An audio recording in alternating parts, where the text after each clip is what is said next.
आजाद nation news, पैनी नजर हर खबर। ऑल इंडिया मुस्लिम जमात के राष्ट्रीय अध्यक्ष मौलाना शहाबुद्दीन रजवी बरेलवी ने केंद्र सरकार के नए उम्मीद पोर्टल की सराहना करते हुए एक महत्वपूर्ण बयान जारी किया है।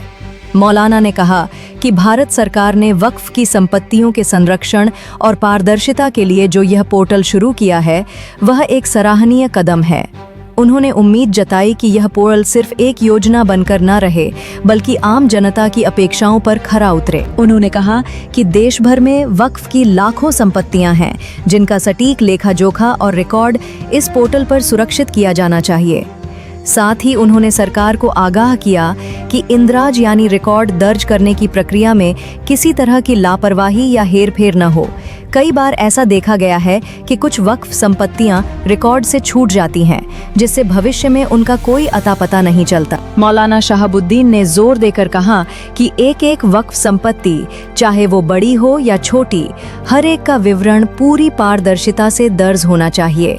उन्होंने ये भी कहा कि ये पहल अगर सही ढंग से लागू की जाए तो वक्फ संपत्तियों के रखरखाव और उनके हकदारों के अधिकारों की रक्षा के लिए एक बड़ा कदम साबित हो सकती है। भारत सरकार ने वक्फ की ज़मीनों के रखरखाव के लिए एक उम्मीद पोर्टल के नाम से शुरुआत की है। तो ये उम्मीद जो है वो आम लोगों पर खरी उतरना चाहिए, तभी आम जनता इस पर भरोसा करेगी।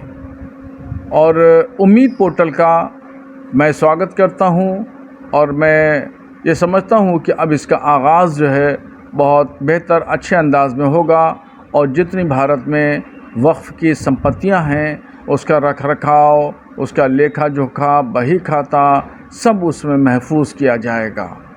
और इस बात का सरकार को ध्यान देना होगा कि कहीं इंदराज करने में कोई खेल ना करे। बाज़ औक़ात में ऐसा होता है कि बहुत सारी संपत्तियां जो हैं वो इंदराज करने में रह जाती हैं।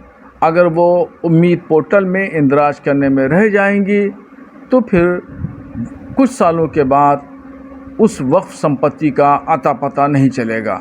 इसलिए इस पर बहुत ध्यान देने की ज़रूरत है और इंदराज में एक एक बारीकी के पहलू पर और छोटी बड़ी संपत्तियों पर हर स्तर पर ध्यान देना होगा।